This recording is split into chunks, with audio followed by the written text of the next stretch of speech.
Himalaya Quista Pro has superior protein whey, the healthy way to fitness. नमस्कार, आप देख रहे हैं यूपी तक और मैं हूं रजत सिंह। इलाहाबाद की उच्च न्यायालय की लखनऊ पीठ ने प्रदेश के नगर निकाय चुनाव की सूचना पर सोमवार को लगाई गई रोक बुधवार तक जारी रखने का आदेश दिया है। दरअसल राज्य सरकार पर नगर निकाय चुनाव में अन्य पिछड़ा वर्ग यानी कि ओबीसी के लिए आरक्षण लागू करने में प्रक्रिया का पालन न करने का आरोप लगाते हुए एक जनहित याचिका दाखिल की गई थी।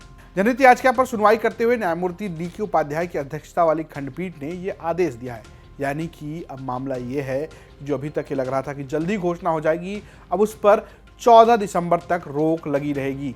आपको बता दें कि इससे पहले मंगलवार को हुई सुनवाई के दौरान राज्य सरकार की ओर से जवाब देने के लिए एक दिन का और समय मांगने का अनुरोध किया गया था, जिस पर अदालत ने मंजूरी दे दी। इससे पहले इलाहाबाद उच्च न्यायालय की लखनऊ पीठ ने सोमवार को राज्य निर्वाचन आयोग को राज्य में नगर निकाय चुनाव कराने की सूचना जारी करने पर आज यानी मंगलवार तक अंतरिम रोक लगाने का आदेश दिया था और जिसका पालन किया जाता था। अब आज सुनवाई में इसको 14 दिसंबर तक बढ़ा दिया गया है।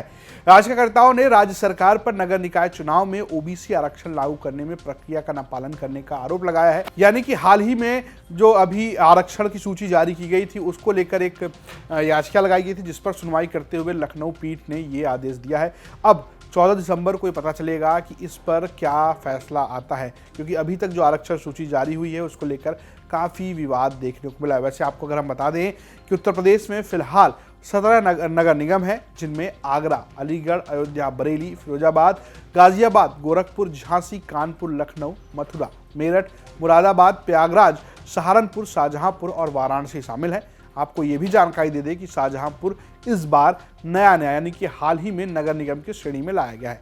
नगर निगम के अलावा कुल 200 नगर पालिकाएं और 545 नगर पंचायतें हैं जिन पर चुनाव होने वाला है और इस चुनाव को उत्तर प्रदेश में लोकसभा चुनाव का सेमीफाइनल माना जा रहा है। अगर हम बात करें अभी तक, तो पिछली बार 16 नगर निगम में से सपा के खाते में एक भी सीट नहीं गई थी, जबकि 14 बीजेपी ने जीता था और 2 बसपा के खाते में थी। अब इस बार जिस तरीके से सपा वापसी कर रही है, ऐसे में सबकी निगाहें बनी हुई हैं कि क्या इस बार नगर पालिका और नगर निकाय चुनाव में भी ऐसा ही प्रदर्शन रहेगा।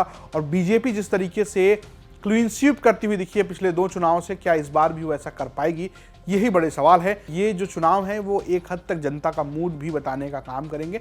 हालांकि माना जाता है कि नगर निकाय चुनाव में स्थानीय मुद्दे ज़्यादा हावी होते हैं, राष्ट्रीय मुद्दे उस तरीके से हावी नहीं होते हैं। लेकिन उसके बाद भी अगर पार्टियां अच्छी प्रदर्शन करती हैं, अगर विपक्ष अच्छा प्रदर्शन करता है, तो सत्ता पक्ष के लिए काफ़ी चुनौती हो सकती है। और अगर सत्ता पक्ष से यानी कि भारतीय जनता पार्टी से क्लीन स्वीप करती है, तो 2024 के लिए विपक्ष को नई रणनीति बनानी होगी।